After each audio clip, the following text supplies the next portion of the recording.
Hello and welcome back, everyone. Today we are here to talk about the best movie to feature Jim Carrey as a nice guy that's down on his luck, who's then granted some new ability that helps him turn his life around. A movie that somehow revitalized swing music and zoot suits, and the movie that introduced the world to Cameron Diaz. That's right, today we are talking about how 1994's The Mask came to be, everything that makes it awesome, and its legacy 30 plus years later. So with that out of the way, I'm Brandon, this is Born to Rant. Now, let's dive into The Mask. The Mask is yet another movie that I owned on VHS as a kid and was obsessed with and would watch on repeat. Yes, even the Space Ghost Coast to Coast interview at the end of the tape. Although, unlike some of the movies I've talked about on this channel, I haven't seen this one in what feels like well over 10 years, and I was shocked to learn I still know every single line of dialogue to this movie from start to finish. The Mask was probably my favorite comedy as a kid, and that's probably because my mom wouldn't let me rent Dumb and Dumber or Ace Ventura for the longest time when I was a kid. Honestly, I know this is a hot take, but I still think I'd take The Mask over Dumb and Dumber or either Ace Ventura movie. Because The Mask is based on a comic book from Dark Horse, it would be really easy for me to compare it to movies we've already talked about, like The Shadow, The Rocketeer, The Phantom, and Dick Tracy. But because this movie has next to zero interest in its source material, I think it's a little more fun to talk about this movie as more of a live-action cartoon. Because I mean, at the end of the day, that's basically what Stanley's power with The Mask is. He has the ability to turn the world around him into a living cartoon. Like, I honestly think the character of The Mask has more in common with the genie from Aladdin than any of the other comic characters in the other videos I've made. But before we get too deep into talking about everything that makes this movie awesome, let's go back in time and talk about how The Mask went from horror comic to a comedy classic. The base concept of The Mask was created by Mike Richardson in 1982, and in 1989 he hired Dan Arcudi and Doug Mahnke to tackle the project. The Mask began life as a limited series comic run on Dark Horse Comics. And like I said, the movie adaptation really ignores most of the source material. So I'm just going to briefly mention how different the comic actually is, and then we'll be moving on from it entirely. So the original comic follows the death of Stanley Ipkiss. I know, right? After he's found and used the mask to become the serial killer known as Big Head, which leads to the detective assigned to the Big Head case, Detective Calloway, discovering Stanley's secret and using the mask to turn Big Head from a serial killer to a vigilante serial killer, taking down the mob by murdering them. So see, it's very, very different than the movie we got. But as far back as 1989, Mike Richardson and Todd Moyer, the founder and VP of Dark Horse Comics respectively, began shopping the mask around for a film adaptation, and one of the first stops they made was New Line Cinema. And I think the idea here was that the imaginative kills featured in the comics were very reminiscent of the imaginative kills featured in the Nightmare on Elm Street series, which at this point was beginning to lose some steam. And New Line agreed, so they bought the rights from Dark Horse and got to work on adapting The Mask into a movie. And one of the first people hired to work on The Mask was director Chuck Russell, who had already directed the 1988 remake of The Blob and 1987's A Nightmare on Elm Street 3, Dream Warriors, which is the best Elm Street sequel that doesn't have the words new or nightmare in the subtitle. So the strange thing about New Line bringing Chuck Russell on board is that the very first thing he wanted to do was convert the movie from its horror comic roots into something that was more of a family-friendly comedy. Honestly, it was really surprising reading this because New Line is so known for A Nightmare on Elm Street, and I don't know, I was just really shocked to learn that they bought it because of the Elm Street connection, but then immediately pivoted away from the movie being horror. But hey, what do I know? Because New Line really liked Russell's idea and allowed him to hire Mike Werb, who'd written a Curious George spec script that Russell really liked, and Werb busted out 2 drafts before the movie got stuck in development hell for the next couple of years. And it wasn't until 1993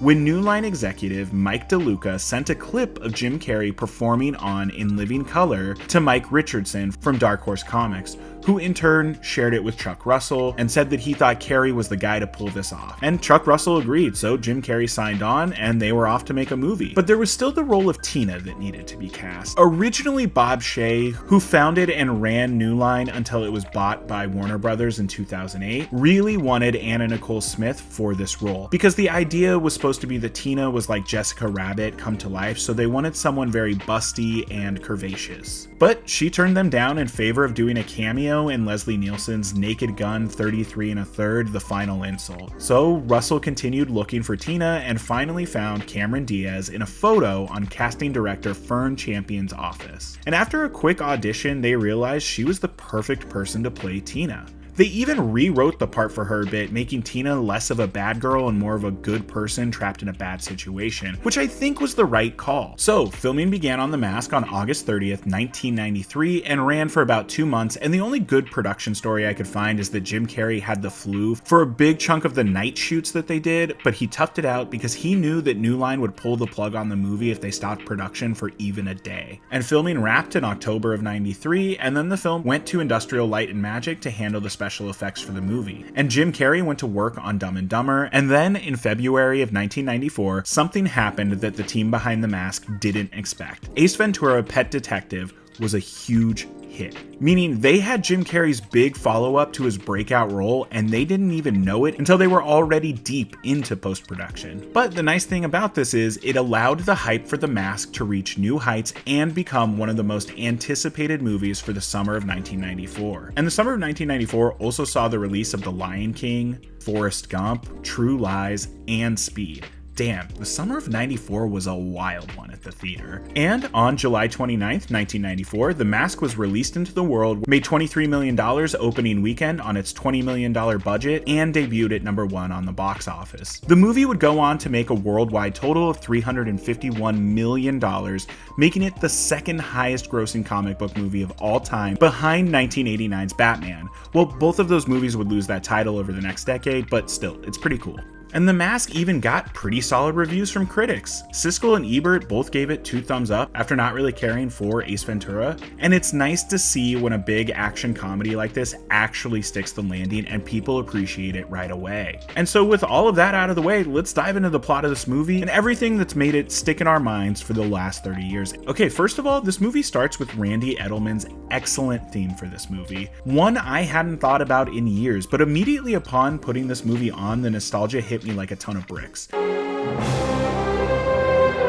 I just think it's a really memorable theme and it sounds kind of serious, which I think helps all of us take the movie a little bit more seriously because this movie is so bombastic and insane. This main theme kind of keeps us grounded, reminding us that there is danger in this world. And just a quick shout out to Randy Edelman, who also did the score for movies like Ghostbusters 2, Kindergarten Cop, and Triple X, just to name a few. And I really enjoyed his score when watching The Mask. And from his screenwriting perspective, let's just talk about how perfect these opening 10 minutes are at setting up the events of the movie. In the first 10 minutes, The Mask is found and immediately causes chaos. We meet Stanley Ipkiss and immediately learn that he's a pushover and kind of a loser. We also meet Stanley's best friend and much cooler coworker, Charlie, played by stand-up comedian Richard Jeni. We also get Cameron Diaz's film introduction, and she walks in looking like $1 billion, and she flirts with Stanley while discussing maybe opening up a checking account, so we set up their future relationship immediately as well. But then we cut and meet our main antagonist, Dorian, played by the wonderful Peter Green, and learn that he's trying to rob a bank without his mob boss's permission. We also learn that Tina is working with Dorian and filming the layout of the bank. Stanley also goes to pick up his car from a mechanic only to immediately get ripped off and given a loaner car, and I just love how the mechanics say, "A loaner?" And the 10-minute mark of this movie is literally Stanley pulling up to and getting out of the loaner at the Coco Bongo Club. So Stanley and Charlie meet at the club, Charlie bribes his way in, and I love this entire interaction and how Stanley just misses getting behind the rope and getting tossed out on his ass as Charlie and their dates head inside. And right before Stanley is about to head home, he sees Tina arrive at the club. And I've always thought this was such an excellent second meeting for them to have. He's still trying way too hard, but she's still kind of charmed by him anyway. It's pretty clear that Tina definitely hasn't ever really had someone so sweet and awkward be into her. Like, her love life is probably littered with several Dorians. But as Stanley heads home, the loner breaks down on the bridge, and this is where Stanley thinks he sees someone drowning and jumps in to save them, only to find the mask, the thing that will be his salvation. Apparently between this scene and Stanley arriving home, there was originally a sequence where Stanley gets robbed by a street gang, and they steal his watch, which is why he tells his landlord he doesn't know what time it is. And speaking of Stanley's landlord, Mrs. Peenman, played by Nancy Fish, who just absolutely nails this role. She actually might be one of of my favorite on-screen landlords ever, up there with Mr. Ditkovich from Spider-Man 2. And the entire interaction with Mrs. Peenman does a great job of further showing us how big of a sad sack Stanley actually is. When we get into his apartment, we meet the best character of the movie, Milo the dog, and we also see that Stanley is a big fan of Tex Avery cartoons, blasting one as soon as he gets home, but upon getting yelled at, he flips it to the news where he sees Ben Stein giving an interview about masks. And this is what prompts Stanley to first put the mask on, which introduces us to our titular, the mask. And this first transformation is so awesome and fun to watch, and I would like to point out that all of this happens in the first 20 minutes of the movie. Remember when movies used to respect our time and actually get to the point in the first 20 minutes? And now seems like the perfect time to talk about Jim Carrey's excellent makeup in this movie. First of all, it sounds like it only took about 4 hours to get on, which is not very long compared to some of the other transformations Carrey has done. And the best part of his costume is the giant teeth, and I am straight up amazed at how well Jim Carrey can talk through these things.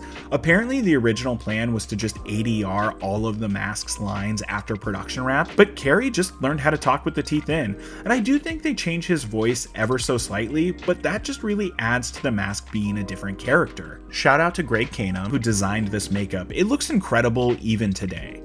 Okay, so Stanley's first outing as the Mask sees him trashing his apartment complex with a sledgehammer and getting shot at by Mrs. Peenman before running into and beating up a street gang, the one that would have stolen his watch in the deleted scene I mentioned a minute ago. And as they're chasing the Mask down, they round a corner, only to find he's now an old-timey balloon artist making them balloon animals and whatnot. And Carrey pulling out the wet condom is a joke I definitely did not get as a kid, but really think is funny now. And this whole sequence again shows that Stanley's real power with the Mask is to turn the world around him into a living cartoon. The way this gang acts isn't how a gang would act, it's how cartoon characters would act. But before he can end his night, first he's got to make one more stop at the auto shop that ripped off Stanley. The next morning we meet our secondary antagonist, Detective Calloway, played excellently by Peter Riegert. And I like how Calloway immediately doesn't like or trust Stanley. All of this leads to Stanley strolling into work 40 minutes late and getting screamed at by his boss. And it's funny how this movie plays Stanley apologizing as yet another spineless moment, but like he showed up 40 minutes late to work without calling ahead or giving any sort of excuse. I don't know, seems like his boss had a good reason to be pissed off at him. But I also support time theft at work, especially if you work at a bank or a giant corporation. And this is where we meet reporter Peggy Brandt, played by Amy Yesbeck, who I'm pretty sure most of us know as Maid Marian from Robin Hood Men in Tights, and so these two have a little flirty connection which perfectly sets up Peggy saving him and then betraying him a little bit later in the movie. We then cut to Dorian meeting with his boss Nico, who golfs a ball off his face. And fun fact, Peter Green actually did this stunt for real with a professional golfer. So later that night, Stanley decides to try the Mask out again, and I gotta say, I think the Mask getting ready in his yellow zoot suit is one of the most iconic images in this movie. Also, how crazy is it that he only wears the yellow zoot suit for this one night? He's in it for less than 5 minutes. And as the Mask, he decides to rob his own bank, beating Dorian's men to the punch. And then he heads to the club to see Tina sing, and let's just say it, Tina's song and dance number here is up there with some of the best femme fatale song performances across film history, along with Rita Hayworth and Gilda and Jessica Rabbit in Who Framed Roger Rabbit, which I posted a video about a few weeks ago. Please check it out if you haven't. And this entire sequence at the Coco Bongo Club is the second best sequence in the entire movie. Don't worry, we'll get to the best one shortly. But seriously, everything about this first proper sequence at the Coco Bongo Club is pure movie magic. Chuck Russell and cinematographer John R. Leonetti absolutely nailed the look for the Mask, but I think it's the Coco Bongo Club set that really stands out and features the best looking moments in the movie. Just like The Shadow and The Rocketeer, the Mask also nails its nightclub setting, and the whole thing feels very old Hollywood. And speaking of The Shadow, I'd like to just take a moment to talk about Nils Allen Stewart, who we see in this scene. I talked about him a bit in my video on The Shadow, and in that video I say the movie I recognized him from is Double Dragon, which was an insane thing for me to say considering how much I've seen this movie compared to Double Dragon. Nils Allen Stewart is a stunt coordinator with over 150 credits to his name, and I just like calling stuff like that out because we love stunt coordinators on this channel, and it's really fun seeing him pop up in all of these early 90s movies. Okay, let's talk about the musical numbers here. Like I said, Tina's performance of G Baby, Ain't I Good to You is iconic and masterful. I really can't tell that Cameron Diaz is lip syncing, even though I know she is, because the sequence was actually sung by Susan Boyd. And I'm pretty sure that the way the mask reacts to Tina's performance is what every single person with a functioning pair of eyes was feeling internally while watching this scene. We then transition into the Hey Pachuco dance sequence, and I think this is the moment that is responsible for the peak of the swing revival craze of the early 90s, and I know.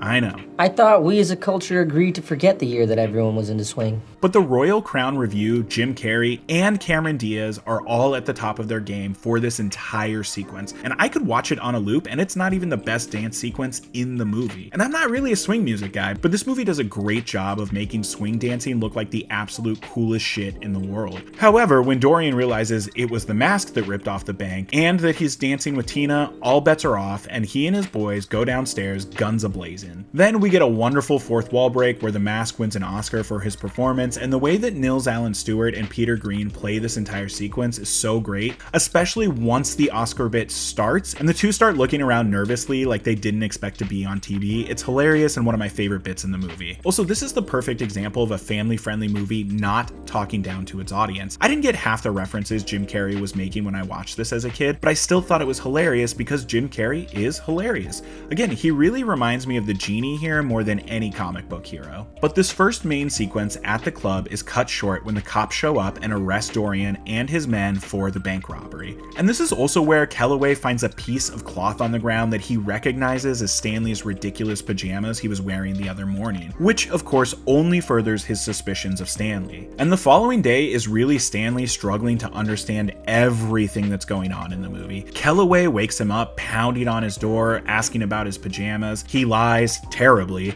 and then strolls into work an hour late, and this is where Stanley starts to grow a spine because he freaks out on his boss for trying to scold him for being late. And a few minutes later, Tina shows up at the bank after getting vaguely threatened by Dorian, and she's planning on leaving the city ASAP. But for whatever reason, she feels like she needs to stop by the bank and tell the guy she almost opened a bank account with that she's not going to be opening one after all. And look, I used to work as a banker, and I can tell you, without a doubt, this is the most unrealistic moment in the entire movie. However, Stanley can tell that Tina was really into the mask from the night before, so he lies to her about being a friend of his and sets up a rendezvous for them later that night. And the rendezvous itself is a really fun little sequence. I think that Tina is kind of suspecting that Stanley might be the mask, and I actually really like how turned off Tina is once he becomes the mask. I mean, Carrey basically just turns into a live action version of Pepe Le Pew and is all over her. But my favorite part of the rendezvous is after the cops show up and are going through the mask's pockets. It's just a funny bit, especially when they pull out the picture of Kellaway's wife. And okay, let's just pause real quick because I need to talk about Kellaway and his partner Doyle, played by Jim Dugan, just a little bit. First of all, I love how Kellaway always yells, "Doyle!" And just their entire dynamic is so much fun. Kellaway is so serious and Doyle is an absolute idiot. And I just love how they work together, especially when Doyle tries dancing to the Cuban Pete sequence. And speaking of Cuban Pete, I think we all know that it is the best sequence of this entire movie. And I'm going to say something that might surprise like the 10 of you who've actually caught the heavy music references I've dropped in a few of my videos, but this is the best musical sequence in any Jim Carrey movie. Yes, I like it even more than Cannibal Corpse in Ace Ventura. Seriously though, I love everything about the Cuban Pete sequence, from the way the cops slowly start to move their shoulders and beat, to the way Jim Carrey is just running around being absolutely insane, to the way he makes this cop sing and dance with him, and the way her face looks disgusted the entire time. But my favorite moment is this shot of the little group of cops with their arms around each other singing along. I don't know why, it just makes the entire sequence for me. The whole thing is awesome, and while I've never seen the original Cuban Pete film, I do love Desi Arnaz, and the whole thing feels like such a sweet love letter to him. And isn't it insane to know that New Line absolutely hated this sequence and fought to cut it tooth and nail? That is, until they started doing test screenings and this became the breakout sequence for the movie, and then they always loved the Cuban Pete sequence.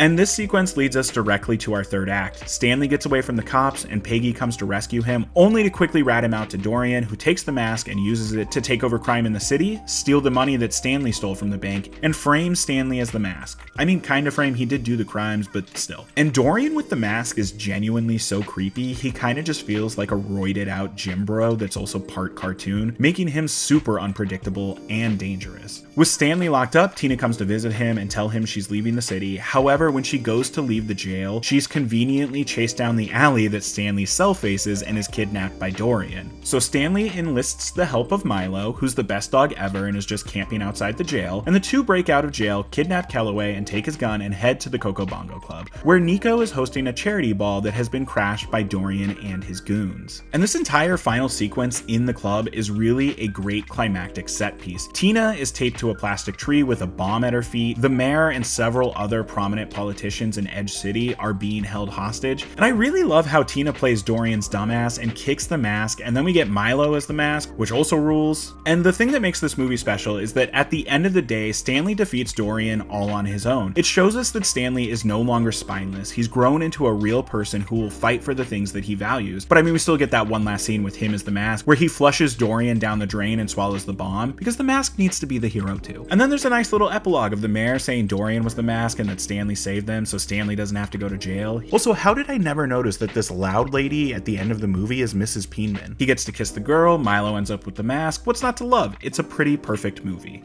So over 30 years later, what is the legacy of The Mask? Well, I think it's one of the most beloved movies in all of Jim Carrey's filmography. Like I said, for me, it's my number one, but I have to imagine for most other people, it sits right next to either Dumb and Dumber or Ace Ventura as their number one. Okay, I guess The Grinch or Liar Liar could be up there as well. This is a movie I feel like people still talk about today, and Jim Carrey, Cameron Diaz, and Chuck Russell have all been asked repeatedly about doing a direct sequel to this movie, and they've all said they're willing to do it if the right idea comes along and everyone else wants to come back. Personally though, I don't need another Mask movie. I mean, I have been very purposefully avoiding even mentioning the 2005 sequel, which I've never seen and was an absolute disaster, and to be honest, I kind of pretend it doesn't exist. I think that The Mask exists perfectly as a relic of early 90s comic adaptations. But let me know in the comments, what do you think of The Mask? Do you think it still holds up? Would you want to see a sequel with Jim Carrey and Cameron Diaz reprising their roles, or should it just be left alone? I'm Brandon from Born to Rant, and if you've made it this far into the video, thank you for watching. As a reminder, this is a completely independent channel and I use absolutely zero AI in the making of my videos. So please don't forget to like, subscribe, and turn on notifications. We release new videos covering all of your favorite childhood movies and TV shows every Thursday at 7 a.m. Pacific time. Okay, thank you. Bye bye.